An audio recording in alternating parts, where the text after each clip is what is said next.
ನಮಸ್ಕಾರ ಪ್ರಿಯ ವೀಕ್ಷಕರೇ. ವೃಶ್ಚಿಕ ರಾಶಿಯ ಶನಿ ಪರಿವರ್ತನೆ ಅಥವಾ ಶನಿ ಪರಿವರ್ತನೆಯಿಂದ ವೃಶ್ಚಿಕ ರಾಶಿಯ ಮೇಲೆ ಯಾವ ಥರದ ಒಳ್ಳೆಯ ಪ್ರಭಾವಗಳು ಉಂಟಾಗ್ತವೆ ಅನ್ನೋದ್ರ ಬಗ್ಗೆ ಈ ವಿಡಿಯೋ ಇರುತ್ತೆ. ನೀವು ನಮ್ಮ ಚಾನಲ್ಗೆ ಸಬ್ಸ್ಕ್ರೈಬ್ ಮಾಡದೇ ಇದ್ದರೆ ದಯವಿಟ್ಟು ಸಬ್ಸ್ಕ್ರೈಬ್ ಮಾಡಿ, ವಿಡಿಯೋ ನೋಡೋದನ್ನು ಕಂಟಿನ್ಯೂ ಮಾಡಿ. ಹಾಗೆಯೇ ಒಂದಷ್ಟು ವಿಚಾರಗಳಲ್ಲಿ ನೆಗೆಟಿವ್ ಅಂಶಗಳನ್ನು ಈ ಅರ್ಧಾಷ್ಟಮ ಶನಿಯ ಒಂದು ಪರಿವರ್ತನೆ ಅಂದರೆ ಪಂಚಮ ಶನಿಯಾಗಿ ಪರಿವರ್ತನೆ ಆಗೋ ಸಂದರ್ಭದಲ್ಲಿ ಹೇಳ್ತಾರೆ. ಹಾಗಂತ ಇದು 7.5ನಷ್ಟಾಗಲಿ ಅಥವಾ ಜನ್ಮಶನಿಯಷ್ಟಾಗಲಿ ಕೆಟ್ಟ ಅಂಶ ಆಗಿರೋದಿಲ್ಲ. ಮತ್ತು ಒಂದು ದೀರ್ಘಕಾಲಿಕ ಪ್ರಗತಿಯನ್ನು ಸಾಧಿಸೋ ಮೊದಲು ಬರುವಂಥ ಒಂದಷ್ಟು ಏರುಪೇರುಗಳು, ಒಂದಷ್ಟು ಕಷ್ಟ ನಷ್ಟಗಳು, ಒಂದಷ್ಟು ಜವಾಬ್ದಾರಿಗಳು, ಸವಾಲುಗಳನ್ನು ನೀವು ತಗೊಳ್ಳೋದಿರುತ್ತೆ.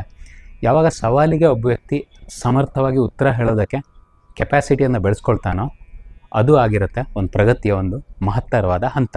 ಅಂದರೆ ನೀವು ಸಪಾಟ ದಾರಿಯಲ್ಲಿ ಹೋಗ್ತಾ ಇದ್ದೀರಾ ಅಂತ ಅಂದ್ಕೊಳ್ಳಿ.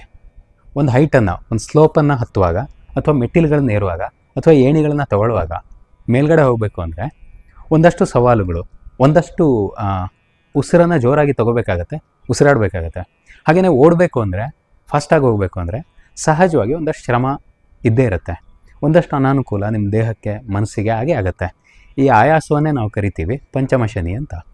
ಪಂಚಮ ಭಾವ ಅಂದರೆ ಇದು ಬಹಳಷ್ಟು ವಿಚಾರಗಳಿಗೆ ಸಂಬಂಧಪಡುತ್ತೆ. ಹಣ, ದುಡ್ಡು, ಅದೃಷ್ಟ, ಪೂರ್ವ ಪುಣ್ಯ ಸ್ಥಾನ ಅಂತ ಕರಿತೀವಿ. ಅಂದರೆ ನಿಮ್ಮ ಪುಣ್ಯ ಅಂಶ ಏನಿರುತ್ತೆ ಅದನ್ನು ಖಾಲಿ ಮಾಡುವಂಥ, ಅಂದರೆ ಖಾಲಿ ಮಾಡೋದಕ್ಕೆ ಪ್ರೇರೇಪಿಸುವಂಥ, ಅಂದರೆ ಮೈನಸ್ ಆಗ್ತಾ ಹೋಗುತ್ತೆ ಇದು. ಆ ಥರದ ಒಂದು ಸಂದರ್ಭವೇ ಈ ಪಂಚಮ ಶನಿ ಅಂತ ನಾವು ಕರಿಬೋದು. ಹಾಗಂತ ಇದರಲ್ಲಿ ದುಡ್ಡು ಮತ್ತು ವ್ಯವಹಾರ, ವ್ಯಾಪಾರ, ಆದಾಯಗಳಿಗೆ ಸಂಬಂಧಪಟ್ಟು ವಿಪರೀತವಾದ ಅಡ್ಡಿ ಆತಂಕಗಳು ಇರೋದಿಲ್ಲ ಅಂತ ಹೇಳ್ತಾರೆ.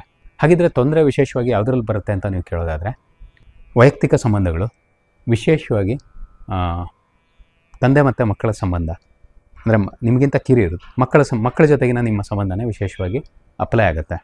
ಮಕ್ಕಳಿಲ್ಲದೇ ಇರೋ ವ್ಯಕ್ತಿಗಳಿಗೆ ಮಕ್ಕಳ ಸಮಾನ ವ್ಯಕ್ತಿಗಳು ಅಂತ ಹೇಳ್ಬೋದು. ಸ್ವಲ್ಪ ಮುಂದುವರೆದು ಹೇಳಬೇಕಾದ್ರೆ ರಿಲೇಷನ್ಶಿಪ್ಗಳಲ್ಲಿ ಸಣ್ಣ ಪುಟ್ಟ ಸಮಸ್ಯೆಗಳು ಬರ್ಬೋದು, ಕಿರಿಕಿರಿಗಳು. ಹಾಗಂತ ಈ ಲವ್ ಮ್ಯಾರೇಜು ಈ ಥರದ ವಿಚಾರಗಳಲ್ಲಿ ಸಡನ್ನಾಗಿ ಆಗಿ ಹೊಸ ಜವಾಬ್ದಾರಿಗಳು ಬರುವಂಥ ಸಾಧ್ಯತೆಗಳು ಇರ್ಬೋದು.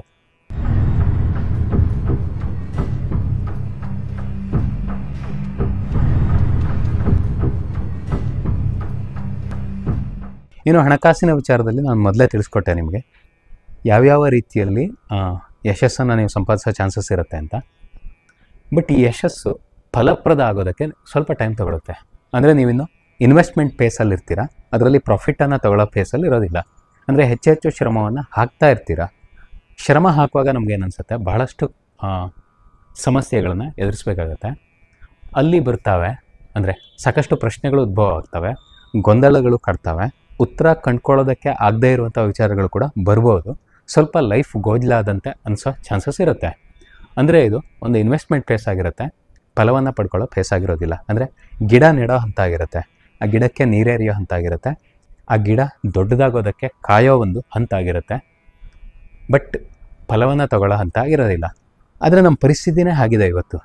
ಎಲ್ಲರೂ ಕೇಳ್ತಾರೆ, ಎಷ್ಟು ದುಡ್ಡು ಮಾಡ್ತೀಯಾ ಅಂತ, ಏನು ಗಳಿಸ್ತೀಯಾ, ಸ್ಯಾಲ್ರಿ ಎಷ್ಟು ಬರುತ್ತೆ, ಎಲ್ಲಿ ಸೈಟ್ ತೊಗೊಂಡೆ, ಬೇರೆ ಏನಾದರೂ ವೆಹಿಕಲ್ ಮಾಡ್ಕೊಂಡಿದೆಯಾ, ಹೇಗೆ, ಎಲ್ಲ ಅನುಕೂಲಗಳಿದ್ದಾವೆ.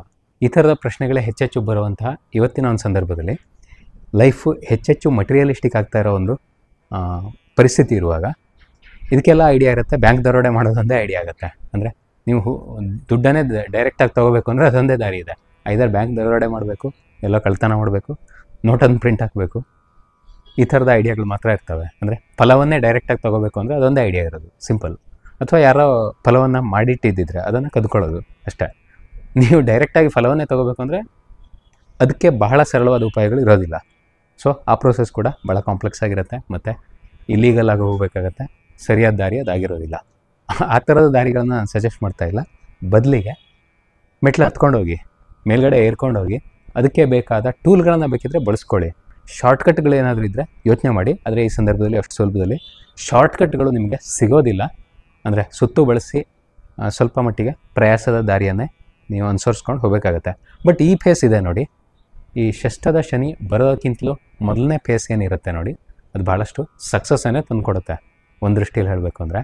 ಬಟ್ ಆ ಸಕ್ಸಸ್ ನಿಮಗೆ ಮಟೀರಿಯಲೈಸ್ ಆಗೋದಿಲ್ಲ, ಸರಿಯಾದ ರೀತಿಯಲ್ಲಿ ಫಲ ಸಿಗೋದಿಲ್ಲ. ಅದಕ್ಕೆ ನೀವು ವೇಟ್ ಮಾಡಬೇಕಂತ ಸಂದರ್ಭಗಳು ಇರಬಹುದು.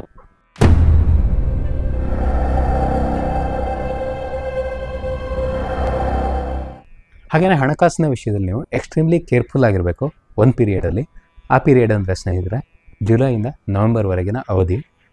ವಿಶೇಷವಾಗಿ ನಾನು ಯಾವ್ಯಾವ ಅಂಶಗಳನ್ನು ಹೇಳಿದೆ ನೋಡಿ, ಅದೆಲ್ಲ ವಿಚಾರಗಳಲ್ಲೂ ಕೇರ್ಫುಲ್ ಆಗಿರಬೇಕಾಗತ್ತೆ. ಸಂಬಂಧಗಳಲ್ಲಿ ಕಲಹ, ಮೈತ್ರಿ ಅಂದರೆ ಈ ನಮ್ಮ ಬಿಸ್ನೆಸ್ ಪಾರ್ಟ್ನರ್ಶಿಪ್ಗಳು ಏನಾದರೂ ಇರ್ತವೆ ನೋಡಿ, ವ್ಯಾಪಾರ ವ್ಯವಹಾರಕ್ಕೆ ಸಂಬಂಧಪಟ್ಟಿದ್ದು ಅಥವಾ ಕೆಲಸಕ್ಕೆ ಸಂಬಂಧಪಟ್ಟು ಇಬ್ಬರು ಕಲೀಗ್ಗಳು ಹೊಂದಾಣಿಕೆಯ ಮೂಲಕ ವರ್ಕ್ ಮಾಡೋದು ಕೂಡ ಇರುತ್ತೆ. ಆ ಥರದ ವಿಚಾರಗಳಲ್ಲೂ ಸ್ವಲ್ಪ ದ್ವೇಷಮಯ ವಾತಾವರಣ ಕಾಣಬಹುದು. ಟೆನ್ಷನ್ ಉದ್ಭವಿಸೋ ಚಾನ್ಸಸ್ ಇರುತ್ತೆ.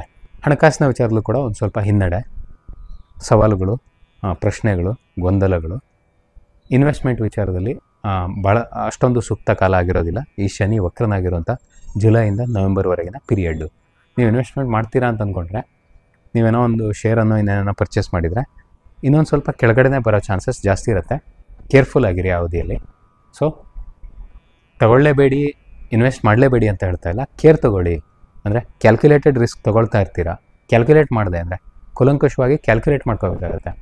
ಮತ್ತೆ ನಿಮ್ಮ ಹತ್ರ ಮತ್ತೆ ಕೆಳಗಡೆ ಹೋಯಿತು ಅಥವಾ ಏನಾದರೂ ಮಾರ್ಕೆಟಲ್ಲಿ ಏರುಪೇರುಗಳು ಉಂಟಾದವು ಅಂದರೆ ನಿಮ್ಮ ವೇಟಿಂಗ್ ಪೀರಿಯಡ್ ಎಷ್ಟು ಅನ್ನೋದನ್ನು ನೀವು ಯೋಚನೆ ಮಾಡಿರಬೇಕು ಅನ್ನೋದಷ್ಟೇ ಈ ಮಾತಿನ ಅರ್ಥ ಆಗಿರುತ್ತೆ. ಸೊ ಇದು ಬಹಳ ಮಿಶ್ರ ಫಲಗಳನ್ನೇ ಕೊಡುವಂಥ ಒಂದು ಪೀರಿಯಡ್ ಆಗಿರುತ್ತೆ.